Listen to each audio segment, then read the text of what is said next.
Paranormal Buzz Radio is proud to present Good Luck Sleeping with your favorite spooky sisters, Rachel and Kaila. The views and opinions expressed in our podcast by us or our guests do not necessarily reflect the views of Paranormal Buzz Radio or its sponsors. Use of any material by Paranormal Buzz Radio or Good Luck Sleeping without expressed written consent is strictly prohibited. For information on everything Paranormal Buzz Radio has to offer, visit their website at paranormalbuzzradio.com, like them on Facebook, and follow them on Twitter and Instagram. Due to the nature of the content we discuss, listener discretion is advised and not recommended for those under 18.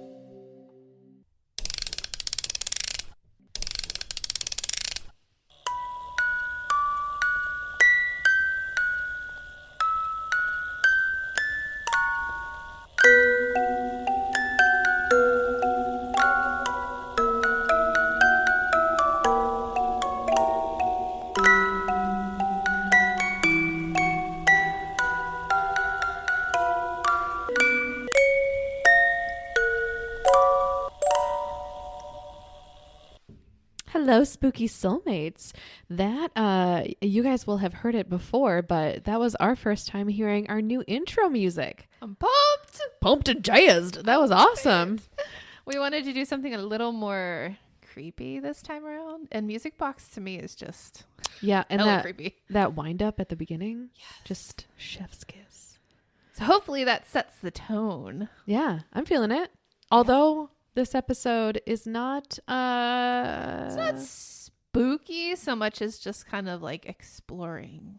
Yes, indeed.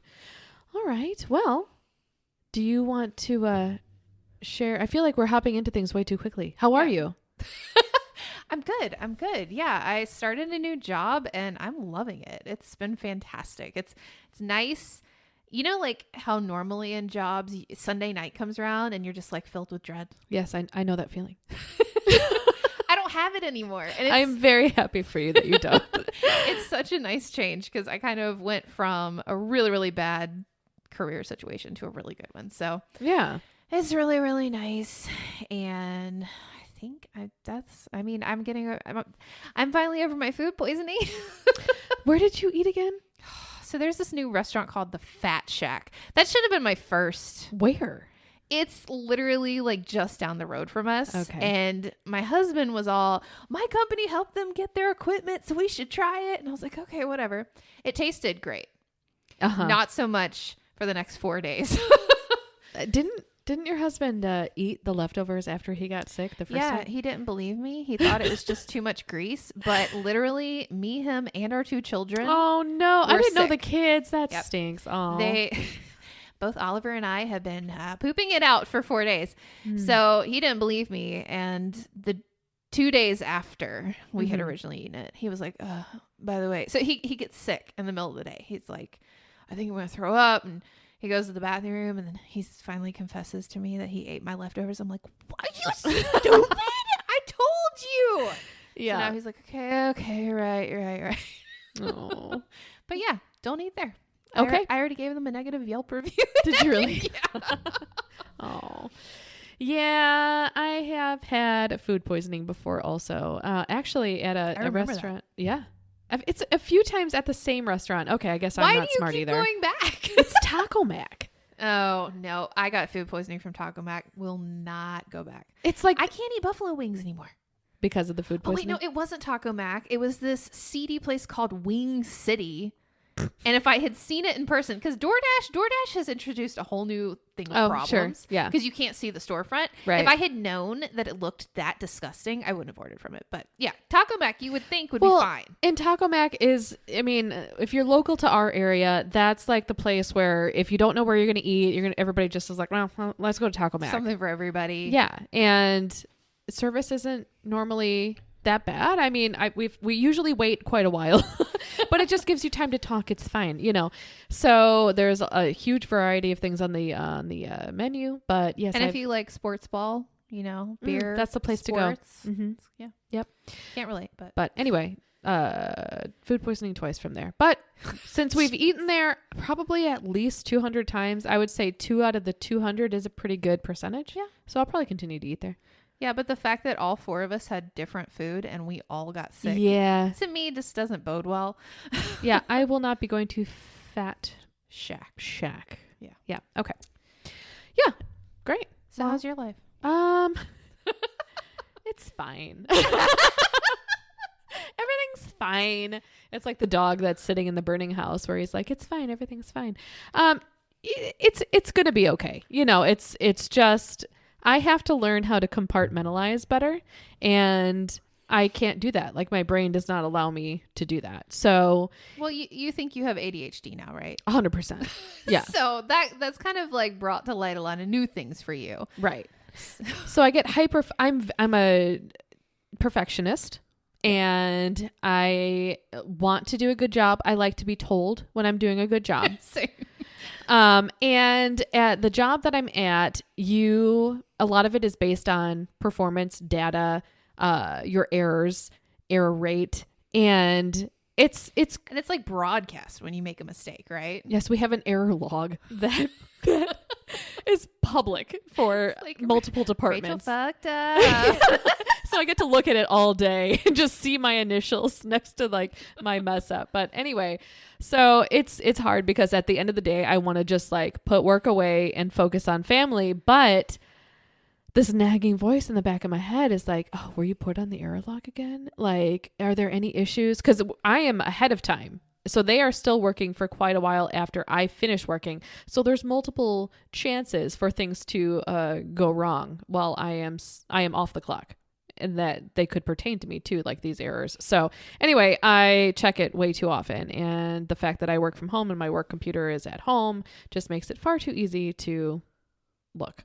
But, you know, I don't know. I haven't figured it out yet, but I need to learn how to not focus so much on it. Well, and you're fairly new. You've been there, what, 6 months? 6 months. Yeah. Yeah. So you're still learning how to do things, and then you've gotten thrown into training people. Like, it's a lot. It's been a lot. For us, we Yes. were stay-at-home moms only for so long. Right. It's just a shock to the system to be like in a career. I'm a career woman now. Yeah. And half the time I'm like, oh, why did I do this? But, you know, it has its perks also. And I work with a good group of people. It's just learning how to leave work at work. And when I figure that out, I think I'll be fine. Yeah. So anyway, this week's topic, do you want to explain? Yeah. So it kind of started with a show that I saw. It's on Netflix called Surviving Death. And it has a lot of different episodes based on kind of what different people believe. And I heard that there's near-death experiences. And I had heard of like one in the past of this little boy who had a near-death experience. They're way more common than I thought. Yeah. And it's fascinating to me because I know that all the different religions have different ideas of where things go when we die, you know, what happens to us, whether there's a heaven and a hell and all the stuff. And Rachel and I have both like evolved so much, even just in the few years that we've been this close, in our beliefs and everything. And I thought it would be really interesting to kind of talk about that change and evolution in our beliefs, but then also talk about near-death experiences and what they could mean, because there's so many and they're all the same. Like all the experiences are the same. For me, that just kind of like gives me a clue of what's going to happen. So I thought it'd be really cool to talk about all of it. Yeah. And I'm excited too, because this is going to be more of a relaxed episode where we aren't just reading our research, and we can just interact more and learn more from each other and just kind of share what we feel with you guys too. And we would love to hear your input on this when it comes out also. Yeah, definitely. And I think it's interesting because we talk about the scary side of the afterlife, but like there's a very real component of those. A lot of those are humans that aren't here anymore. So I think it's interesting to kind of see like, okay, we're on this side still in the body, but like those are the same consciousness, but on the other side, not in a body. So I think it's really neat. Yeah, I'm excited. I think, too. how do you want to start us off here? Yeah. Well, I was just, you know what we didn't do again? Where can you find us? okay. So if you want the down low, the DL, do kids say that anymore? I don't think so. I don't know. I'm not the right person to The ask. 411. Join our Facebook group. It's the Good Luck Sleeping Podcast on Facebook. We put all of our evidence and a lot of polls, and it's just like a family over there. So I suggest you join it. On Instagram, we are going to be putting out completely new content. And at this point, it'll probably have some posts on it. So on Instagram, it's at goodlucksleepingpodcast. And then over on Twitter at GLSleeping. And if you want to listen to the show, you can always Google the Good Luck Sleeping Podcast, or you can look for us on Spreaker. But I think we're pretty much everywhere at this point. And if you have a paranormal encounter that you want to send in to us to potentially read on one of our listener stories episodes, send it to goodlucksleepingpodcast@gmail.com. Yes, we love those episodes. They're our faves. Yes. All Okay, right. so Let's jump in. what did you grow up believing? I grew up in a very strong Christian home. Same. Charismatic Christian. Oh, so Baptist. Yes, mine was the speaking in tongues, slain in the spirit. Oh, A lot of unique experiences in the church when I was a kid. Terrifying, honestly. So I had like a little stint. This sounds like I went to jail, but I had a stint in a charismatic church, and there were some traumatizing moments for me. Sure. Yeah. And nothing against anybody who's in that. Some of that can feel like home for you guys, but for a Baptist girl, Right. going into that, it was wild. Yeah. Being a kid watching that Yeah. was confusing. Yeah. And you grew up in Illinois. I grew up in the Bible Belt. Right. And so it was like Christianity was your identity. Yep. And I don't think that I really had a chance to think of myself outside of that. Mm-hmm. So I don't know if that was the same for you. It because of my home, that's a lot of what it was, and who we surrounded ourselves with. Yeah. We were very involved in the church. My dad was the worship leader. My dad did church counseling. He was a church counselor. Oh, wow. My mom did what's it called? It starts with an A. It's a group of women. A something. I don't know. A common name? Yeah, it's I can't remember. Anyway, it's just like a women's Bible study group that it was very popular back in the day. So, again, very, very involved. So I was at the church all the time for rehearsals, for sound checks, everything. And so I would just wander around the church on my own. And honestly, I remember being terrified in that church. It was a scary church. It was in an old kind of like a warehouse kind of a building. Actually ended up working there later because it was a daycare later on. Interesting. Yeah, they completely redid it, obviously, but it was just weird to be in that same area. Yeah. The church disbanded because the pastor got strange and weird, and I don't really remember a lot of what happened because I was so young, but that church fell apart, but we just found more charismatic churches. Yeah, just they're what we everywhere. Anyway, it was very intense. My mom would listen to worship music in the kitchen. We didn't have air conditioning, so the windows and doors would all be open, not opening. Oh God, that's Different terrifying. episode. Yeah. They would all be open, and she would be in the kitchen singing praise and worship songs with her tambourine. Oh, yeah. Yeah. And Egg shakers in my family. well, yeah, we had those too. But I remember just being a kid and being like, oh my God, like the whole neighborhood can hear this. Which is, my mom is very open, very comfortable in her own skin. So I'm happy that she could experience that and feel that way. But for me, I was like, can we not? Can we? Let's just stop. Anyway, that's my background. Yeah. Mine was Similar. Very similar. Yeah. Grew up in a Christian. It was mostly non-denominational, but we never really had like one church that we stayed in. I remember like we would drive for like an hour to go to this one specific church that was held in a roller skating rink on Sundays. Okay. And I never had good experiences. I always felt like the oddball, like the kid that didn't fit in anywhere. And we were moving to so many different ones all the time because I guess my parents just couldn't find one that fit for them. Mm-hmm. So it was like always the new kid on the scene, the weird kid, because I was also homeschooled. You were also homeschooled. Yeah. And an only child. I don't have any siblings. So I would like just take Barbies with me and like, and then they would always be these churches that I like church when it's set times. So from 11 to 12, we're going to be in church and then we're free. This stuff would go on from 11 to 2. Yes. And then they would always want to have lunch at the church with everybody. And so it was a lot of traveling on Sundays, a lot of being in church on Sundays. And as I got older, my family had some issues that happened and we didn't go to church anymore. And so that was like the only thing that I knew that was like home to me. So I started going to church with my friends or my grandparents, which my grandparents went to Baptist. My friends went to a charismatic. So it was a very weird toss up. But that was kind of all that I knew then. And then when I grew up, like I'm a people pleaser. Mm-hmm. I was very much afraid of letting anybody down, especially my parents. So a lot of what I believed in my identity was because I felt I had to. Yeah. And that changed for me when I got married. And it's been kind of like you said that you've had like a deconstruction. Mine's been kind of like a reconstruction, kind of like taking what I feel in my heart, like my connection to God, and making that make sense, because a lot of what I've grown up believing, because it was taught, doesn't mesh with what I've seen and what I've been through and what I've felt. Right. So yeah, that makes a lot of sense. And I think you do go through a time when you become an independent adult, where you take a step back and you say, why do I feel this way? Why do I believe what I believe? Have I been just in a, I can't find a better term for it, but just programmed to believe this, or is it really what I feel? And you really have to, I think everybody has to take a healthy look at that and come to terms with it and figure it out for themselves, and not just go off of what you've been taught your entire life, Yeah. And I feel, okay, so when I was 16 was the first time that I felt a spirit.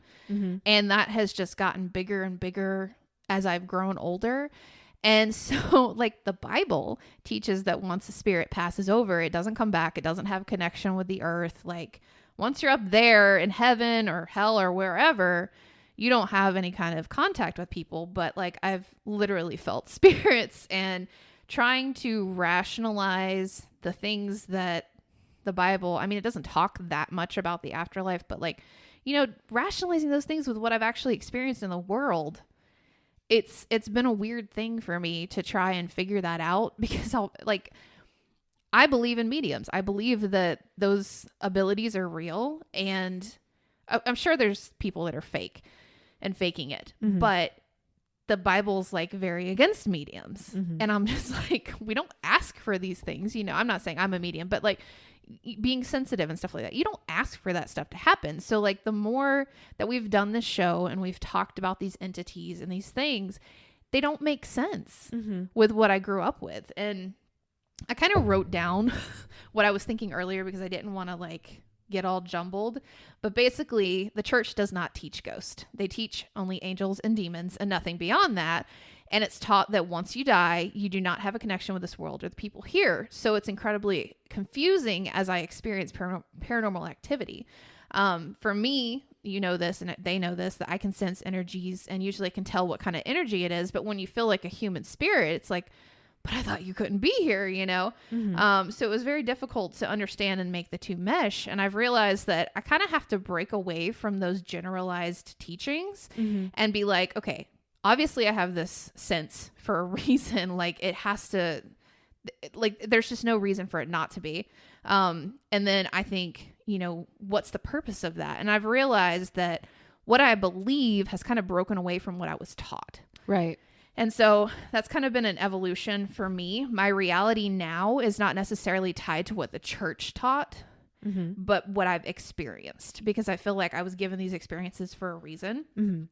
And I think when you come from a Christian background, that can be really scary, because you feel a lot of condemnation for that. Yeah, a lot of guilt. Yeah, a lot of guilt. You feel like, oh, if I break away from this, I might be going to hell, Right. If I believe differently. And like even saying this and vocalizing this and knowing that like people I know might listen to this, it gives me anxiety, but I also know what I feel. And I feel like there's been kind of an awakening. Mm-hmm. I don't know if it's everybody, but I feel like for me, there's been this awakening recently.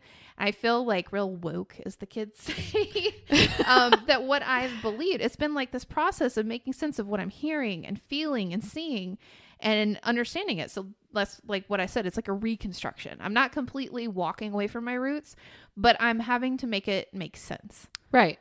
Right. Personalizing it. Yes. Yeah. And I mean, I don't know. It's hard for me. Like, why would I have these senses and be able to experience these things if they're wrong? Right. You know, I don't know. I get I don't know, man. I totally understand. So do you want to add more now? Or is it okay if I hop into... Yeah, I was hoping that you would talk about what you've changed, how you've changed. So I did a little bit of kind of research that has to do with what could be.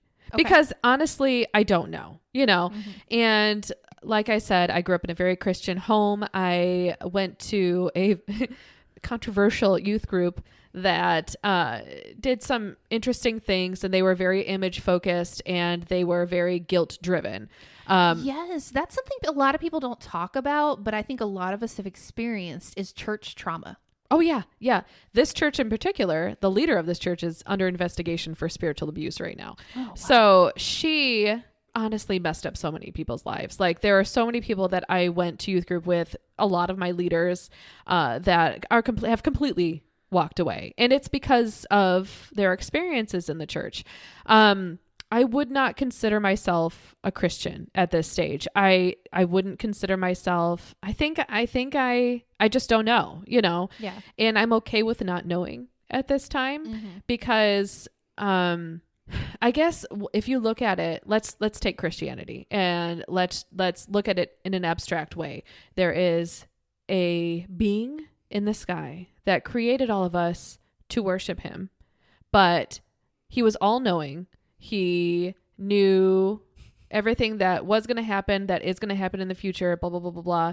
So he knew that we were going to fall. Yeah, okay. He knew that Satan was going to be a thing. He knew that hell would be a thing. He knew that sin would be a thing. Yeah. And yet. and yet here we are. You know what I mean? And it can't. It seems unfair because we didn't ask for that. Correct. Yeah. And I can't make sense of that. I can't make sense of us I've been struggling with that one too. Yeah. So anyway, okay, we're taking it in an abstract way. We're looking at it as a being in the sky who created us to worship him, but also so he could love us, which still seems a little bit. But he wants us to choose to love him. Right. That we go to a paradise afterwards, that people raised from the dead at some point during the rapture. Oh yeah, the rapture you happens. know. Okay, so it all sounds absolutely crazy. Bonkers. Okay. But there are some things that I believe, and if you look at it in that same abstract way, sound completely insane too. But we've grown accustomed to Christianity and to that story, so it doesn't seem as bizarre. Okay. Yeah. So like Noah, for example, he built a large boat and just so happened to be able to collect 2 of each animal, a male and a female. You know what I mean? Yeah. To ride a boat to survive I think they walked to him, didn't they? I'm not sure. It's a lot of stuff that's like very fantastical. Right. Okay. So I just wanted to preface that before I jump into what could be. The first one, Quora is a really cool resource. So you just ask questions and very smart people sometimes answer. Sometimes really not smart people answer. But so this one comes from a guy called Ashish Gupta, and it's just, we cease to exist. That's what it is. The same thing that happened before birth. For some reason, no one ever asks what happened before I was born. The obvious answer that you simply didn't exist then is quite acceptable to most people, religious convictions aside. But our preoccupation with fear of mortality makes most of us too uncomfortable to say that we simply don't exist after death. Studies of human evolution and history suggest that the concept of God emerged right around the same time when our cognitive skills developed enough to make us aware of our mortality. It can be suggested that we invented God to get over our anxiety about mortality. Long story short, the answer is nothing happens because the world will continue to exist and things will continue to happen, but that you will simply cease to exist. That's not my favorite. Could I rebuttal? Version. Can I Sure. rebut? Sure. Not rebuttal. For me, I don't feel like that would be real just because of the near-death experiences that we're going to be talking about. Because I believe that our bodies, sure, they cease to exist. But I really think that this stream of consciousness, we're energy. Right. And the law of thermodynamics, look at me trying to sound smart. The law of thermodynamics is that energy is neither created nor does it cease to exist. It just changes forms. Right. And that makes so much sense to me that, okay, so we leave this body Mm-hmm. and then we go on to the next stage, whether that be into another body Mm-hmm. and another life, or that be go on to the other side of the veil, the plane, whatever you want to call it. I don't believe that we cease to exist. I also am going to go down that path. Yeah. That's not my favorite version of the It just seems afterlife, so, like, quote unquote. we go through all of this, and for what? Why? Yeah, I don't Yeah. care if I leave behind a legacy that people remember until my kids die, and then I'm gone again. Like, Right. maybe I'm too vain, but I feel like I matter more than that. Right. My matter matters. My Get it? matters. We need a t-shirt. My matter matters. Okay. The second one, I'm not going to read her story, but it's that we reincarnate. And this goes into her remembering past lives, and it comes about in her current life. This has fascinated me recently. Yes. Okay. So reincarnation. Another interesting take is there is a man called, I took a world religions class and he came up during that also. So a man named Carl Jung was born in Switzerland in 1875, and he founded the School of Analytical Psychology. He was responsible for proposing and developing the psychological concepts of the collective unconscious and archetypes, along with introverted and extroverted personality. Oh, he came up with that. He did. Okay. According to Jung, the collective unconscious is made up of a collection of knowledge and imagery that every person is born with and is shared by all human beings due to ancestral experience.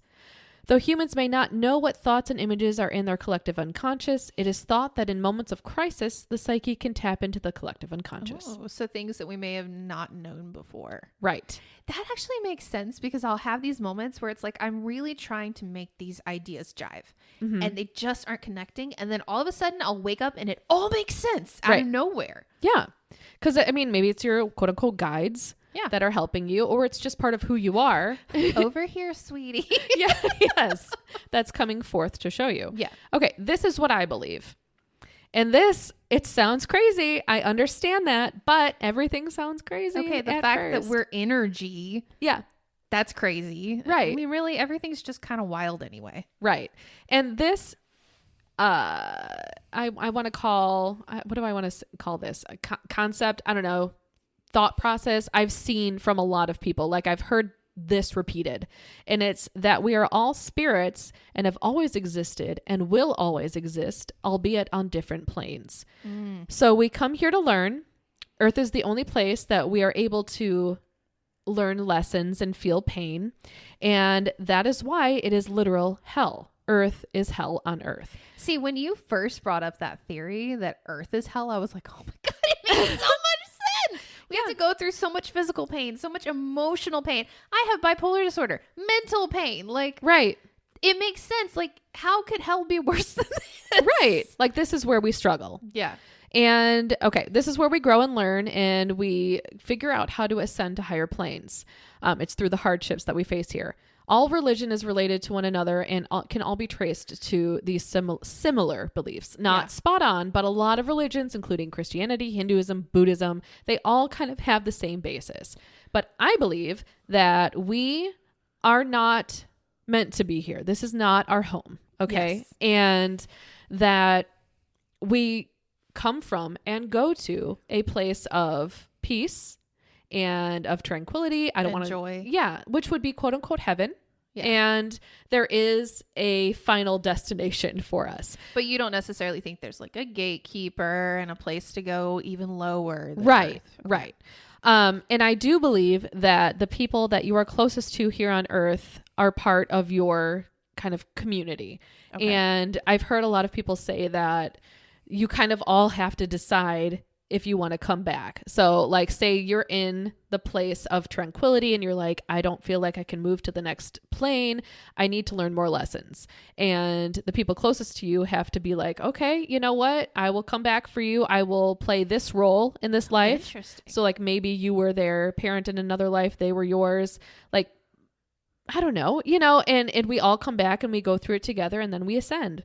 So I do feel like it's kind of a form of reincarnation. If you Yes. drag me through this, Rachel, Again. again and again, because she's a perfectionist. I know, right? I didn't get it right. I didn't like it. Take it again.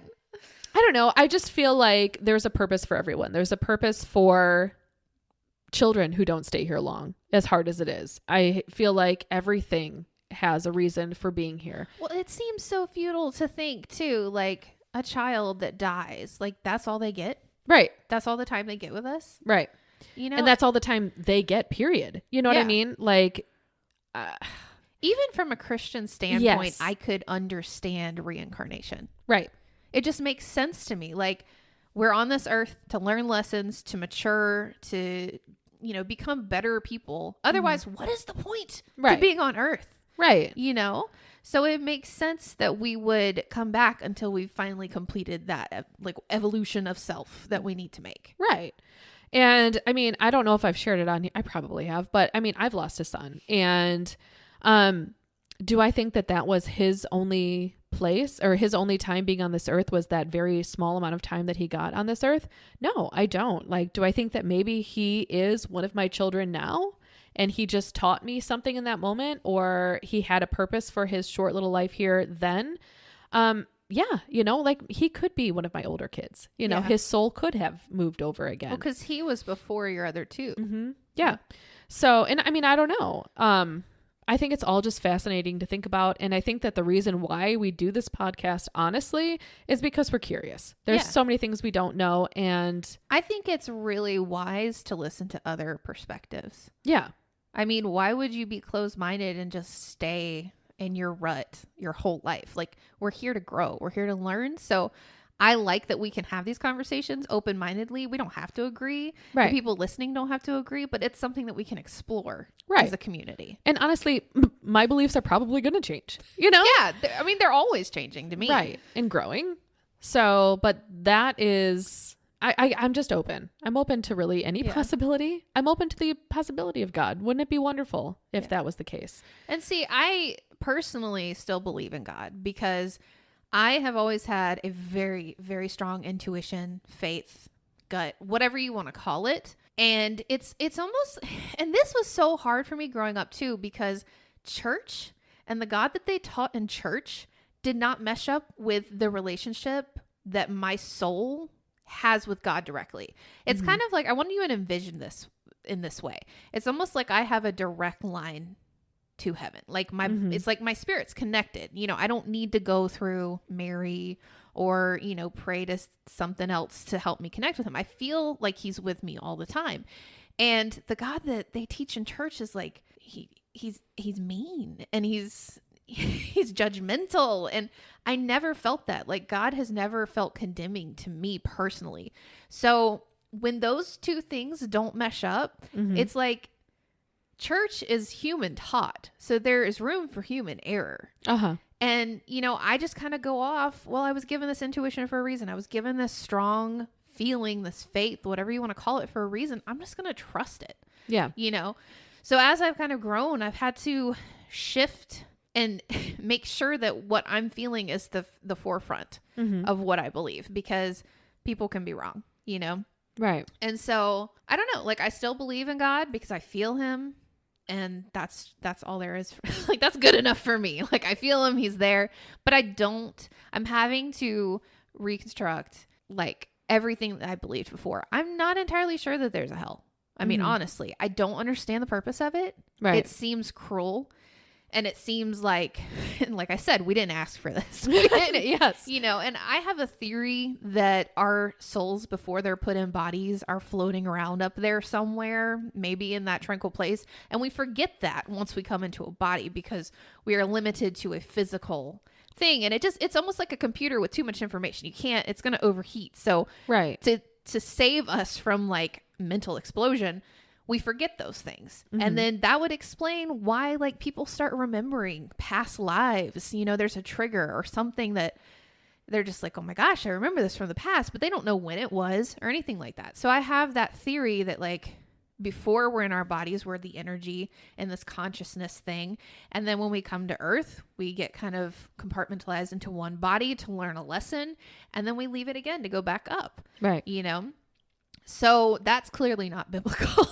Right. So I've had to like adjust, you know, what I'm thinking and give myself the freedom to explore that and think about that. So do you believe in reincarnation now? I think I do. Yeah, I think I really do, honestly. There's just too many instances of past lives coming about and then like them knowing and being able to remember things that they would never have access to that. You know, they wouldn't have access to that information. Yeah. There's just too many stories like that. Yeah. So you have to at least be open to it. I'm definitely open to it. Yeah. Well, I was thinking, like, as I was looking into near-death experiences and like the consciousness leaving the body, living beyond the body, it's interesting because that's what astral projection is, but you choose to leave your body, right, to travel the planes, right. And so it's like, if that can occur, then it makes sense. It's kind of like one hand with the other. Like if our consciousness leaves our body when we die, it makes sense that we can leave our body when we want to if we focus really hard, you know? Right. So I thought that was really interesting. But so Ricky Gervais is one of my favorite comedians. I think he's hilarious. I think he's kind of a douchebag, like in real life. Like he's kind of a douche. But he called out all those celebs when he led the Oscars. So he did. But I had to stop following him on Facebook because he's just very anti-Christian. Like that's the only thing he posts about. And I'm not even a Christian. You know what I mean? But when you harp on it that much, it's just like, just calm down. But anyway, he did say something profound once that stuck with me. And he was talking to a Christian and he was saying, oh, well, do you believe in this God? And they're like, no. And he's like, oh, well, do you believe in this God? No. Do you believe in Hades? No. And he's like, I don't believe in any of those gods either. But I also just don't believe in the one God that you believe in. I don't believe in one more God than the thousands of gods that you don't believe in, you know? And I don't know. I just think it put things into perspective a little bit. Yeah. Well, and I am kind of the mindset of maybe there's a little bit of truth in all of them. Right. That's how I feel. Yeah. Cause like okay, so I have senses or whatever. But then like as I look into psychic stuff and like tarot and zodiacs and stuff like that, like it just, there's so many different things that like if you plug in a piece like reincarnation and then you take like for instance the moon, obviously the moon has effects on our bodies, that's kind of more Wiccan, but like taking that knowledge of the moon, plugging it in, it makes sense. Like some of these things work really well together, but we as humans have separated them into these ideologies that you either believe it all or you believe none of it, you know? Right. And so I'm kind of more of the mindset of if it makes sense, it makes sense. Right. Right. Yeah. And it's okay to piece things together to make your own puzzle, you know? Yeah. That makes sense for you. Yeah. And to customize your spirituality. Yeah. And if I'm wrong, I'm wrong. Right. I mean, I can't help that. But I feel like I said, I'm woke. I feel like I have woken up and I'm really starting to come into who I am and understand things better than my past, you know, however many years. Like I lived in fear and I lived in so much guilt for so long. And now I'm finally taking the step and saying, it's okay to question this. And it's okay to construct it the way you feel it should be constructed. But that's taboo in Christianity. Yes. You know? I think it's taboo for a lot of religions. If you start to stray from what you were raised in, it's like, oh, that's true. Yeah. She's a heathen. Yeah. I feel like Christianity, though, yeah, there's a little bit of a heavier load that you carry with what you can and can't believe. But I think it's smart to just dive into it. Yeah. Yeah. So on that show, if you watch The Surviving Death, the first episode talks specifically about near-death experiences. And they had a bunch of different people. And I thought this was so interesting that what these people have experienced. So they have been physically dead, whether it's for 37 seconds, 30 minutes, like the times are different, but they're from cultures all around the world. All believe different things, all from different religious backgrounds, but they all had the same experience. Ooh, please do tell. Yes. So what people have experienced when they died and then came back, there was a sense of knowing that you're dead. You recognize it.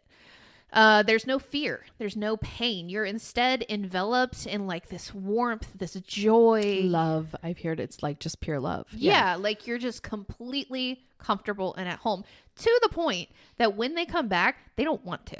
Right. And they actually, a lot of them have had a hard time readjusting to society because they feel like they've just had this experience and everything here seems so trivial. Right. And they were ripped out of that place. Yeah. So they said that there is like a tunnel or a passageway, some described as a portal that you walk through and then you move towards a light, which, you know, forever we've always said, don't go toward the light. Like that's been the joke, but it really is there. It's almost like you're kind of going up this pathway as you're ascending, I guess you could say. And at the top is, some of them have described it as like a dome of light, but that's like the final place. And before you get there, you have a life review. So they talk about like, as you die, your life flashes before your eyes, but it really is that. And they've said they were able to look back on all these memories, some things they didn't even remember, like that were before, like they say you start remembering things after age 4, but it was things before age 4 or things that they would have had no other way of knowing. It was just like watching it like a movie and reliving it. And so after you have this life review, they said like your sense of time is distorted. And then there's like these beings around you that I want to say they must be ancestors because they're familiar to you. They're your people, your tribe. Yeah. Yes. But they basically are the ones that say it's not your time. You have to go back. And see, that's where it varies from what you had talked about, was that you get to choose. But apparently this one's like, I mean, everyone that I had read about the near death was like, you have to go back. You're not done yet. There's something you still have to finish. And they're like, I don't want to go back, you know? Yeah. They also said that it was almost like they all described colors, music, like all of your senses completely heightened, but in like this really pleasurable way. So like everything beautiful that you could look at, it was just like stained glass everywhere and beautiful music that just made you feel so alive. And like, you could feel things, taste things. Like it's just super like an acid trip, I think, but a good one, you know? Yeah. And then, you know, all of that, obviously they don't want to come back. They're really happy there. So these experiences have actually been moving enough that like atheists believe in the afterlife when they come back. Like there's no way to make sense of it. Like whatever they died as completely changed. And it was enough to sway them in that instant. That this exists. So we always think of death as this really negative, traumatic thing, because for the ones of us who are still here, it is really traumatic. It's horrible to see this person leave. But for the person who leaves, it's traumatic to come back. Right. So they're like, no, I want to stay in this place. And then they still have to come back and carry on. So it's really hard. Like say you're married and your husband's like, I'm so glad you're back here. And you're like, I'm not. Yeah. Well, and because time is different for the person that's crossed over, it would have been they like, have no idea how long it's passed. Right. So it feels like years for them, but it's only been seconds, minutes. Yeah. And I think in a blink of an eye, like their loved ones will have been with them or would have been with them anyway if they would have stayed. Yeah. So, well, that, and it's almost like you go through this massive growth. Like it's jump starting. It's like taking a crash course. You just suddenly know so much, and then coming back and relating to people who think you're crazy for knowing all of these things, but like it's legit, you know, it's hard to make those things mesh. Right. Because you don't feel like you fit in anymore because you've seen the great beyond, you know what happens. Right. So I think that was interesting. Science tried to explain near-death experiences. The first explanation was lack of oxygen. Everyone experiences a lack of oxygen, so it would make sense that everybody who had a near-death experience would have the same similar thing. However, lacking oxygen actually makes you afraid, belligerent, and all around not peaceful, which is the opposite of these experiences as they've been described. Right. So then they said, okay, well, maybe it's whatever drugs they're on. But then there's people that died out in the wilderness, didn't even have drugs in their system. And they actually found out near-death experiences are more common in people who didn't have drugs or had low dosage of drugs. Interesting. Yeah. So not likely. Right. They also said, you know, brain activity ceases. So it makes sense that your consciousness would cease because in science, once the brain's dead, everything else is dead. There's nothing left. Right. But people's brains die and then they have these experiences much longer after their brain stops functioning. So it makes sense that the consciousness and the body are two separate things and it can leave. Right. So then I thought it was interesting. There was an episode talking about death and like what you start to experience. And a lot of people who had died said that loved ones would appear to them. Yeah. And like, they call it hallucinations, but it was literally like they were right before them and being like, it's going to be your time soon. But it kind of makes sense because on the other side, you've got those same people being like, welcome, you know? Right. So it makes sense. They're helping you cross over. Right. They're your little welcome party. Yeah. I just think it's so neat because I've always been so afraid of dying and that final moment. And just the idea that I feel blissful and I'm following, my grandfather into wherever we're going. Like, yeah, sure, I'll go. Yeah. It's a lot easier. I don't think I'm scared of dying. I'm scared of the dying process, but I'm not scared to die, if that makes sense. Like, I don't want to feel pain and I don't want to leave my family. Yeah. But I'm not afraid of what's on the other side, I guess. I still have anxiety surrounding all of it. I am afraid of the way in which I'll die because I also watch true crime all the time. And there's some horrific ways to die. Sure. I never think about those. I always think of the natural ways. I mean, even just, like burning to death. That sounds horrible. Yeah. What are the chances you're going to burn to death? It's actually pretty high. But then like drowning, that sounds terrible. Yeah. Like I think everybody wants to go in their sleep, but it's so rare that you actually do.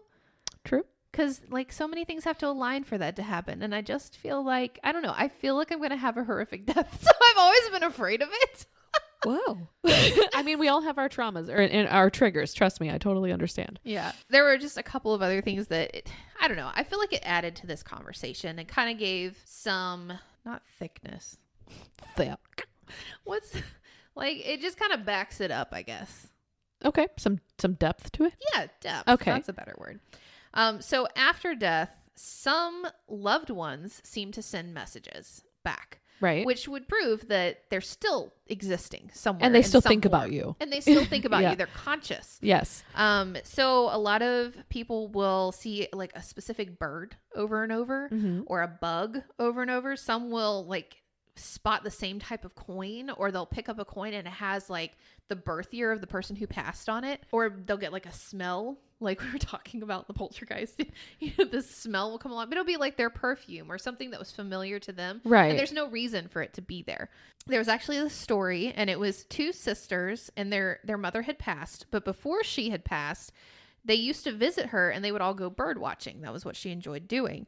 So they asked her, Mom, when you die, can you send a cardinal just to us to let us know that you're okay? And she was like, I mean, if I can, I will. I'll do my best. Yeah. So the day of her funeral, they were all sitting around playing canasta because that was her favorite game, which if I die, can y'all just like play games? Because that would be really fun. Maybe. Anyway, so they were all sitting around playing canasta and a cardinal hit the window. Did it die? Well, it was stunned. And so the sisters picked it up and they actually had video footage of this. They were holding the cardinal and they were crying because they were like, oh my gosh, she sent a cardinal, and they were really having this moment. And so they go to like, let it go. Oh, no. No, it's not. Okay. Okay. They go to let it go and it flutters up and then turns around and lands on the sister's shoulder. Aww. And it was like, she wasn't ready to go yet. That's sweet. And it reminded me, like, when my grandfather passed, my grandfather was a patriot.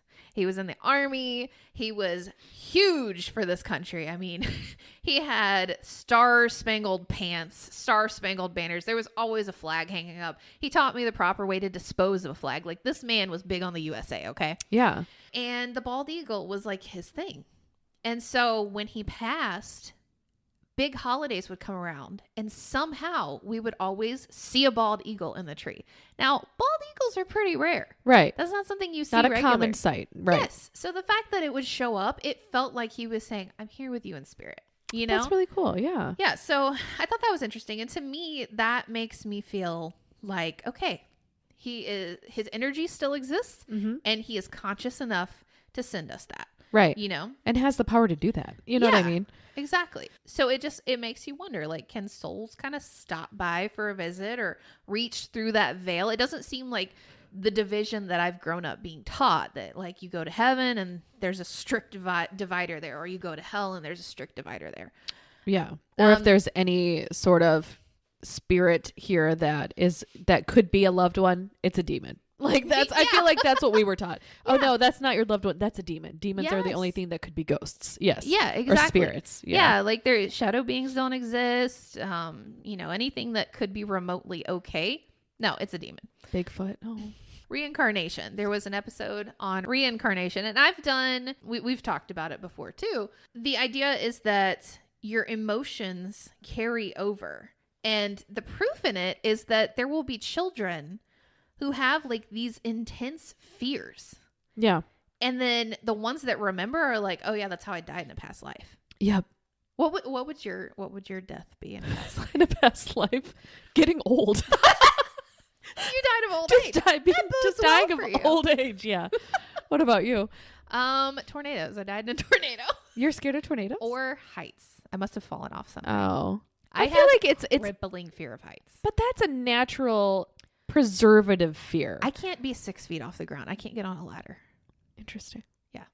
So I probably fell off something and died. All right. We don't remember our past lives, but there is actually evidence that same stream of consciousness exists before we're in this body and after, and carries on to the next body. So it's the same stream of consciousness the whole time, but we're limited by what that body can remember. Right. Just like the theory that I talked about. Yes. Interesting. And I just thought that was so interesting. Like, because there's actually evidence to back it up. Like the people who do remember their past lives, or, people who can like sense what your past life was and kind of tell you.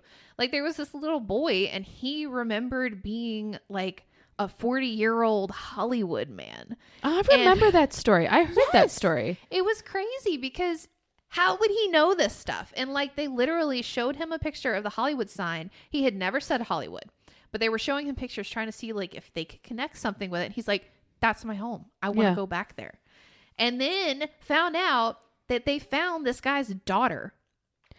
I do remember this story. Yes. They found this guy's daughter. She was like 50 or 60 at the time. And he listed out all of these things that he remembered before talking to her. And she was able to sit down and confirm almost all of them. And there was one on there. It was like he missed his green car. And she was like, he never had a green car. Does research. He had a green car. Yeah. So she didn't even know it, but he did. Yep. Yeah. I mean, there are so many stories like that it just has to be, it has to be a thing. Yeah. So I don't know. My personal belief is that, you can take little things from everything, that there's a little bit of truth in all of it. Yeah. And you just got to figure it out. There was a couple near-death experiences that I wanted to talk about. They were really interesting. So there was this woman named Mary Neal. She went kayaking. She accidentally got too far over and basically went down a waterfall. And got pinned underneath. Like her kayak got stuck under a boulder when it dove down. And she remembered her body just being plastered across the top of the kayak, just being beaten down by the water. And she knew she was drowning. And then like after she had drowned, she started to feel this sense of peace, but she could feel her bones breaking. She didn't feel pain, but she knew that they were breaking apart. She was like, this is it. I'm done. There's no more for me. But she wasn't afraid of it. She didn't hurt. She didn't have any pain. And she said the longer she was down there, she felt her spirit peel away from her body and start to go up into the heavens. She met a group of spirits while up there, and she said she did not recognize them, but they had been involved in her life at some point. So she thought maybe they're ancestors. And they led her down this pathway of flowers. There was colors and shifting of time and dimensions. She experienced, as she described it, all of eternity in every second. Okay. Which is really hard for me to process. Right. Yeah. Our little human brains just can't handle that. But yeah, but it was like time was going fast and slow all at the same time because it didn't exist, is what she described it as. She said there was a dome structure kind of at the end of this pathway, and she believed it to be heaven. Mm-hmm. It felt like home to her.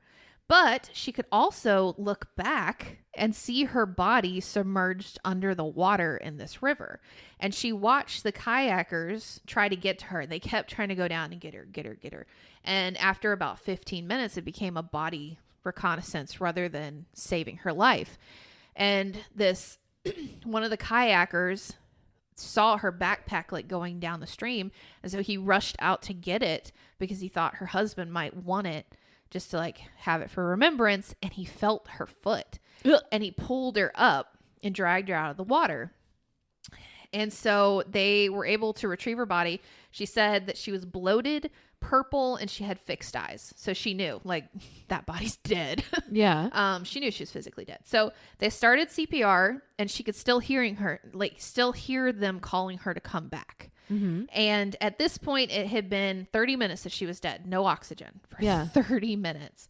And she didn't want to go back down. She was like, well, I'm done with that, I guess. And the beings told her, it's not your time. You have more work to do. You need to go back. I'd be like, wait, I have to go back in that body?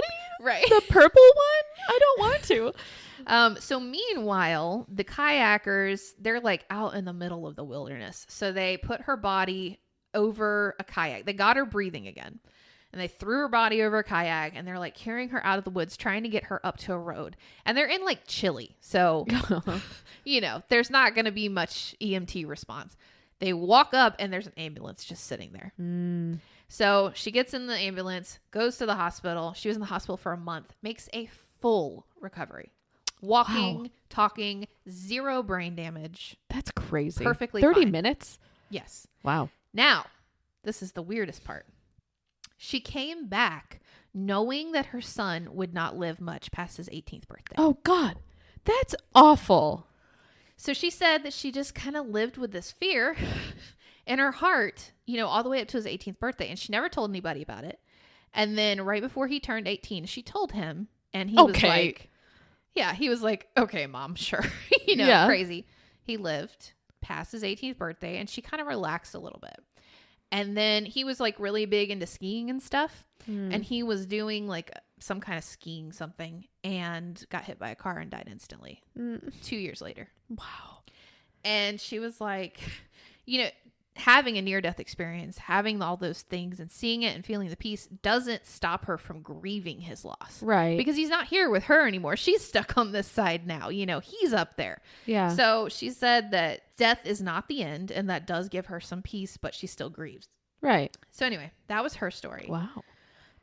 Pretty crazy. Yeah, and the fact that she came back knowing that he was going to die, like nobody would have any way of knowing that. But no, thank you for that information. Absolutely not. I'll pass. Okay, and then the last story. This was from globalnews.ca. And it was this guy, Adam Tapp. He was 35 years old when he died. He was a paramedic in London for 15 years. And he had been doing some woodworking in his shop on February 28th, 2018. And he said he got a little cavalier with the wood etching device and ended up, it arced into his hand and electrocuted him. Oh. His heart stopped for 11 and a half minutes. And he said it was like somebody flipped a switch. All of his senses were overwhelmed by 12,000 volts of electricity. He said it was one of the most excruciatingly painful things that he's ever been through. And he kept thinking, I'm being electrocuted. I'm being electrocuted. Like he knew, but his consciousness was not ceasing. So he died, and he was kind of hanging out there with his body.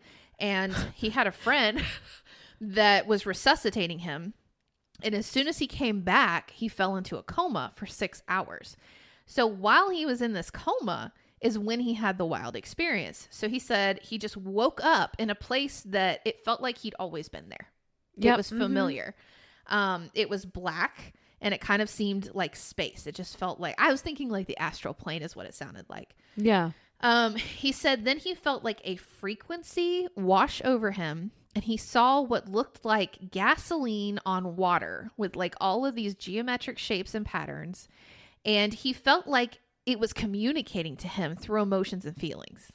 Okay. So it wasn't speaking to him, but he was learning things from watching these patterns. It was talking to him. Interesting. Have you ever seen, is it the OA on Netflix? I haven't watched it. It feels a little bit like this, but keep going.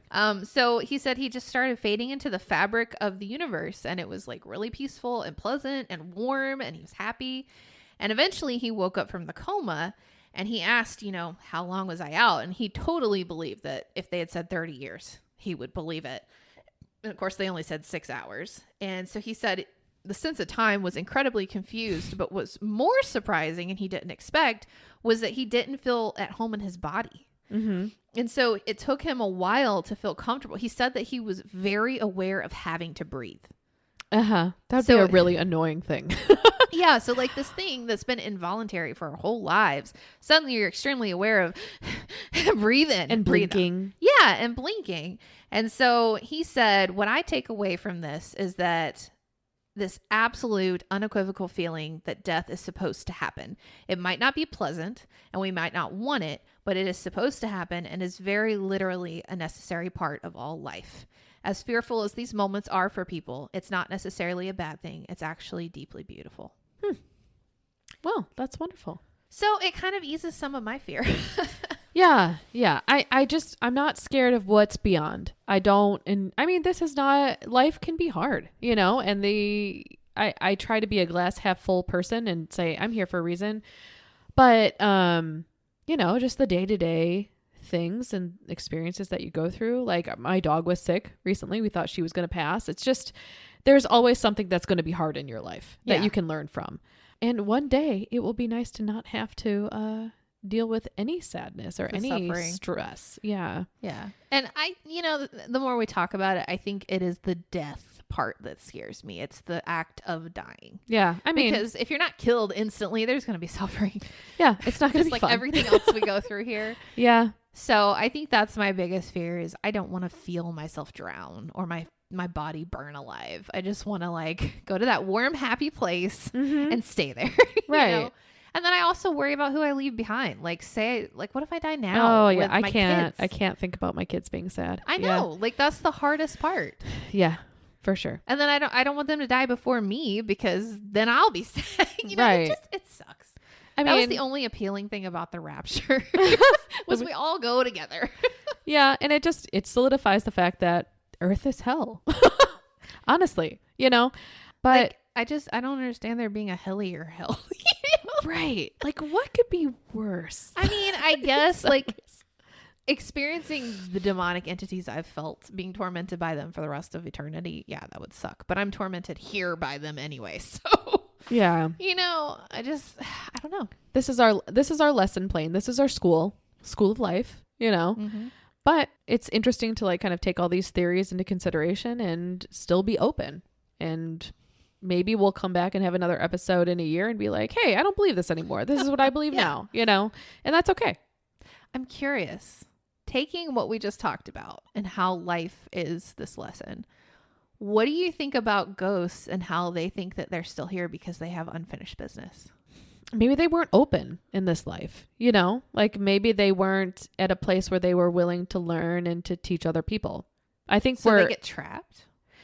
Yeah. I think that, or they choose not to cross over because they are still in the conscious thought process that there is kind a of hell. in a limbo. Right. And they just go back to relive these moments over and over and over. Yeah. They're scared of what's on the other side. They don't understand that it could be very peaceful. That's really interesting because that would make sense. They're not going on, but they're also not coming back. Right. Because they can't, Yeah. So, yeah, who knows? That's really interesting. Yeah. This was a deep episode. I enjoyed this. It was really, really good and deep and relaxing. It was a relaxing episode to end on. We did 2 tonight. So, yes. And I'm excited to hear what all you guys think, what your thought processes are, because you guys are just as deep and intellectual and y'all surprise me. Yeah. A lot of time. Not that y'all are stupid, but just the places that y'all come from and the thoughts that you have is just so interesting to hear. I'm still shocked that people listen to us. I know, me too. That's shocking to me. We were gone for a year and somehow people listen to us more. Yeah. We've had an influx of members join our Facebook group. Members and downloads just out of nowhere. Right. And people just keep popping up and it honestly makes me feel like it's just meant to be. Yeah, it's meant to be. It's just a sign that we're supposed to be doing this. Yeah. But again, every time somebody joins the group on Facebook, I'm like, oh, you listen to us. Wow. Okay. I know. That's interesting to me. It's interesting that you spend your free time listening to us. Well, that's what I always ask, how'd you find us? Because I'm like, I can't believe that we're out there enough to be discovered. Right. I don't know. Yeah. It's sweet. It is. And we're grateful. Yes, we are so grateful. You guys give us a reason for doing this and give us an excuse to do it, honestly. Really. So, well, I don't think I'll have a difficult time sleeping tonight. But no, but go ahead and get your melatonin gummies and and glass of water, and good luck sleeping. Good luck sleeping, guys.